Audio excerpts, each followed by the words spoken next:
If you don't know, whenever I'm in the sauna, I'm in a different mode. What I mean by that is, you know how like in your car there's sport mode? When I'm in the sauna, it's total verbal vomit. I don't think I'm going to have much of a point. I'm just letting you know so you don't waste your time. The sauna confessional for me is just me thinking my thoughts out loud and allowing you to come into this space. Should I turn the club lights on? Check this out. Alright, so look at that. Is that it's a little more interesting, isn't it? It's gonna turn different colors. Oh, one of my revelations is, all right, so let me back up. So in the last couple months, there's been a lot of things that I've been kind of waiting to happen and having anxiety about, right? And I'm sure you can relate to this. There's things that are going to happen in the future, and they could be good things. It's not always like bad things, right? But things that you're waiting to happen, things where there's a life before and then a life after, right?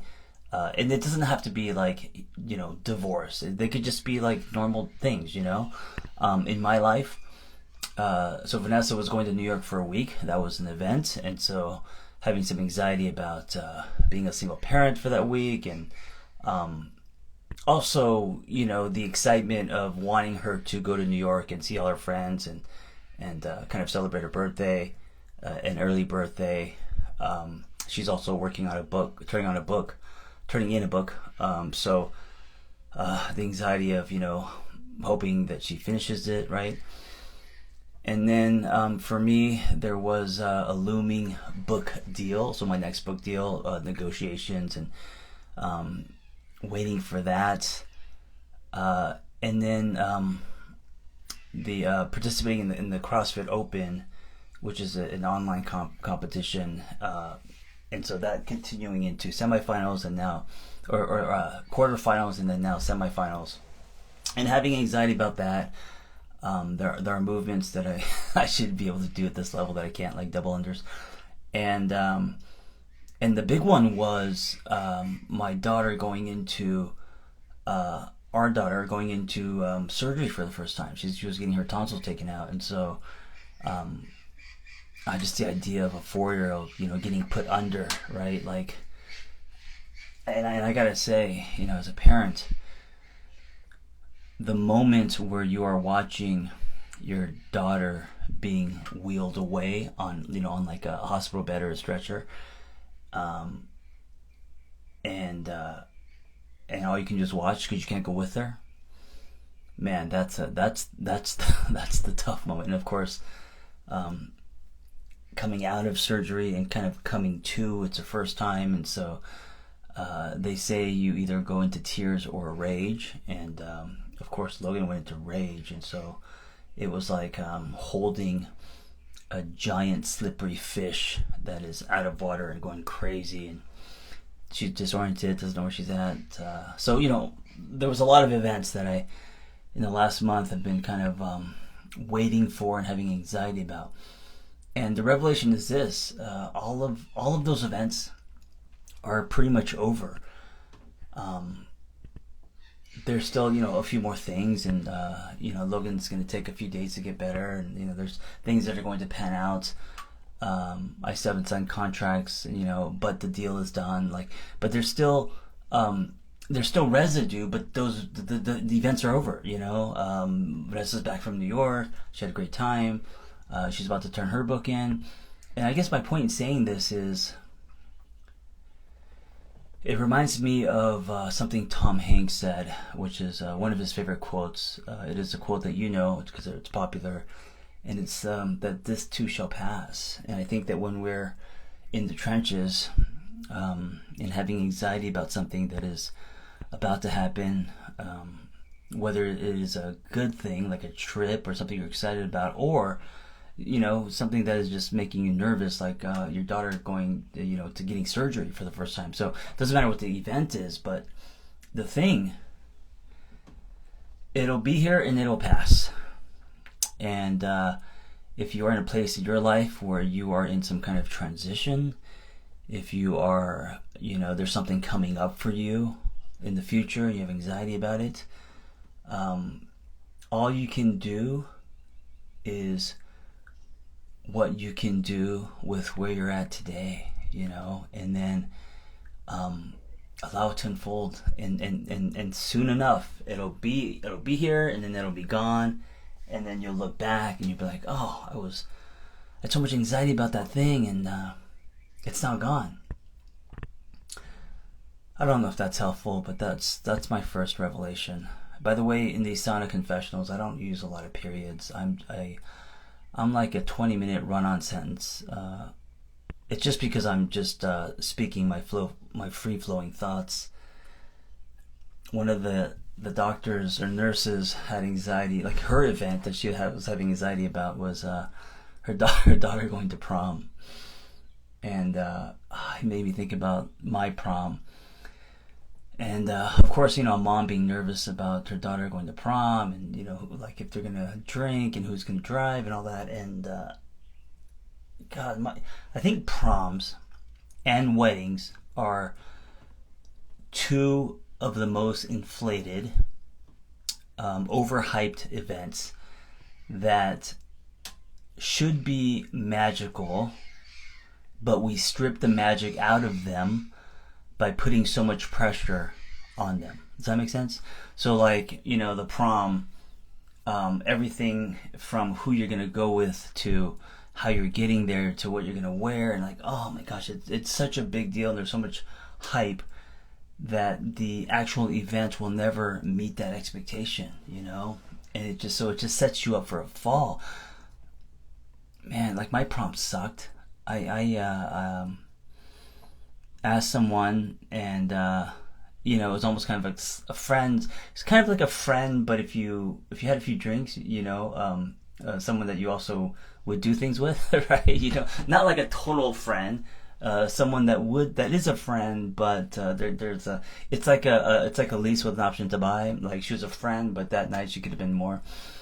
We rented these 5.0 Vanilla Ice Mustangs matching, and it was very unmemorable. I didn't like my prom at all. And then and also, our weddings, when we throw weddings, and hopefully it's changing, but like, you're celebrating your love, you're spending a fortune on all the things, because everything with a wedding is overpriced, right? So because it is a business, so you invite your 150 people, and you have it at this big event, and from the dress to the cake and all that shit, and it's like, you could have put that money down on a house. Well, maybe not today, maybe not a house today, but that money could have gone toward a better honeymoon, And so I love the idea of a ceremony, ritual celebration, whether you're graduating high school or exchanging vows. But the pressure that we put on these events become so big that they actually strip us of having magic in the events. Anyway, what else is happening in my life?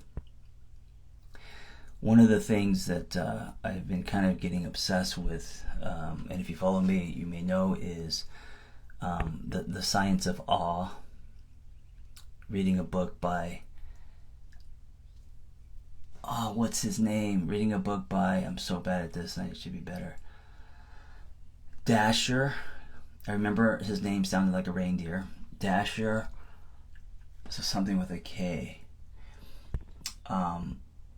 It's called Awe, and the science behind awe. And one of the things that I think the reason why I really resonate with awe these days is because I'm all about the underdog, and awe's always been one of those things that felt very frivolous, we talk about, like, because I feel like, center stage we have mindfulness, and we have all these kind of big theories. But this idea of awe, it's like, who cares? It's like, what, you notice trees? Like, that's going to change my life? Oh, the sunset's magical, and I used to think that way, of course, but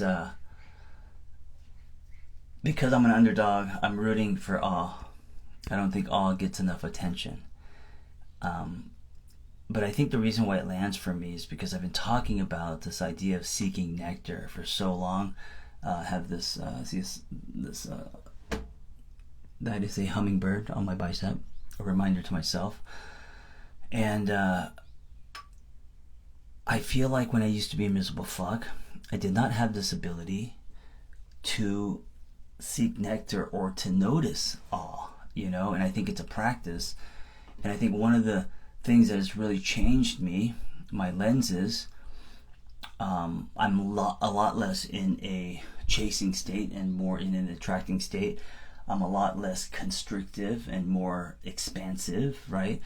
I'm human, and of course I snap back, but I'm a lot less, judgmental. I'm more curious. And so I think it has to do with practicing over the last 15 years.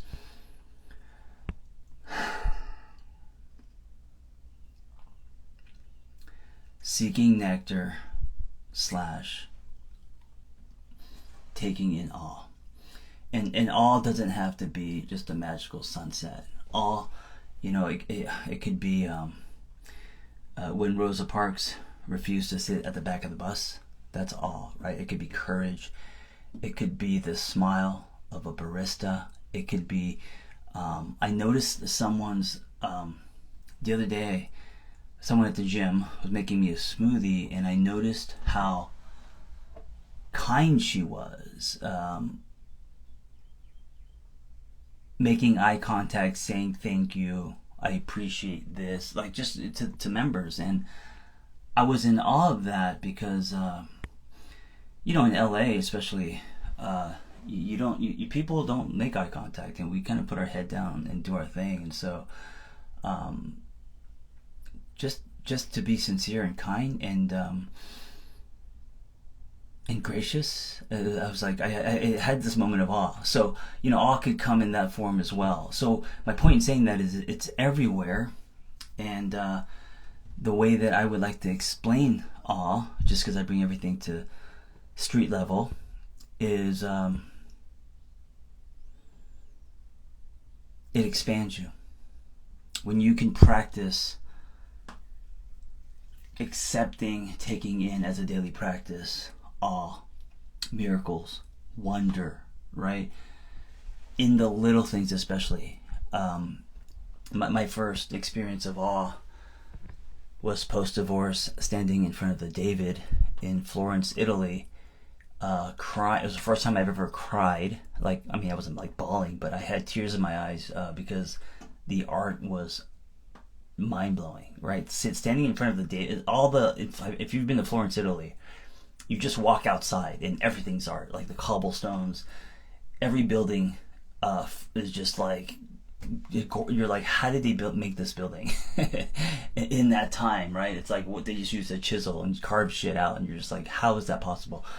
So everywhere around Florence, Italy is awe. And someone who has never gone anywhere, I went there after my divorce, and I was just like, I'm awe-stricken. But of course, we all don't get a chance to, go to places like that during the week. And so you have to learn to find it. You have to learn to find it in the mundane. You have to learn to find it. And I think that for me, because when I rebuilt my life, I didn't have money or friends. I was broke. I didn't have anything. It forced me to find awe / nectar in things that I just, styrofoam coffee, a motorcycle ride, a hard workout, a walk, a good podcast, a meaningful conversation, crepes, running on the beach, I had this little roadster convertible, and I remember just always top down blasting music, hugging the canyons, Laurel Canyons in Malibu, and tapping into that state and seeking nectar as a practice. And so, anyway, I know I'm taking the long way home, but I've been obsessed with the power of awe, and I really am a believer that it affects our state. And it's not just if you do it over the weekend, but I really believe it changes you, it expands you. When you are in awe, whether it's a moment or if you are in awe because of something that's happened and it's lingering, you are present, right? There is hope. There is also something where you are anything that pulls you out of self, right? And you start to believe something greater, in anything greater. That is all. There is an entering of a flow state. There is you not worrying about shit. You pulling out of cognitive distortions and worrying about bills and debt and pain. Even if it's for a second, but all those seconds coins into your self-betterment bank. And just collect all those coins because they're sprinkled throughout the rainbow. They're not in a giant pot at the end. So for the last 15 years, I didn't know this was what I was doing, but this is what I was doing. I was changing my internal. I was transforming myself from the inside out without even knowing it through simple practices like seeking nectar, allowing myself to sit in awe. Anyway, I encourage you to do that. It will change you over time. But it will change you like, yoga changes you, or Pilates, or, a sauna, or ice, or fitness. It takes time, and it's about consistency, right? So it's not about like, oh, I'm going to go somewhere and seek nectar and awe. No, you have to turn it into a lifestyle. You have to turn it into a lifestyle. And that's when you start to see the results. It's not when you go do something over the weekend, right? I think that, and also just getting older and entering the afternoon of my life where I have less energy to pick my battles. I care less about things. I try to, as a rule of thumb, sit with something before I react. Yeah, whether that reaction is verbal or a text or an email. I can be short. I am fast to anger. I'm impatient. I know that about myself, and so to put a speed bump and just sit with something before you react. So instead of reacting, you can respond.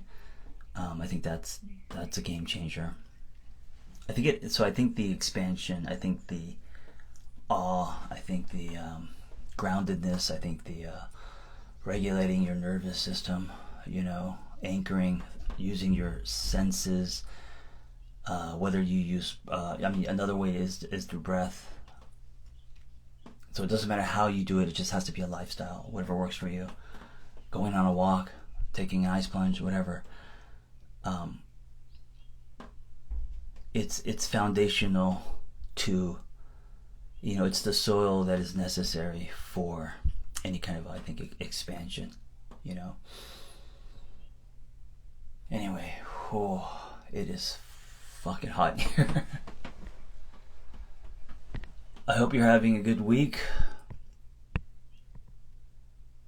I'm trying to leave with questions that you could ask yourself.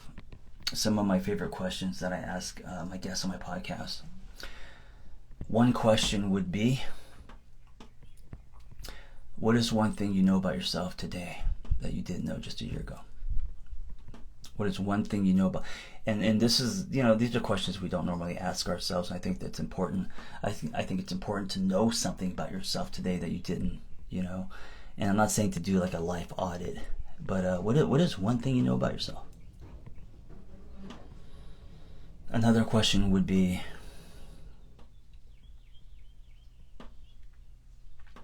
what is something that you want that is honest to you today, that wasn't honest to you just a year ago, right? A lot of times we are tracing blueprints, and a lot of it is just on autopilot. And a lot of times the blueprints that we trace, we forget, are based on old versions of us, not new. So if you've gone through some kind of inner journey, chances are what you want, what is valuable to you, is probably different, at least a little. So it's important to revisit that and to know, you know. So what is it that you want today that you may not have wanted just a year or two ago? You know, what is it? What's the new want that you want for yourself? All right, one more question. One more question is, I'm always about the threes. When I was a screenwriter, I went to film school, and my screenwriting teacher always said there's a rule of three. You don't just do two, you do three. It's like the da-dum-ch. And so I have to do one more. All right, the next question, I'm just going to make this one up.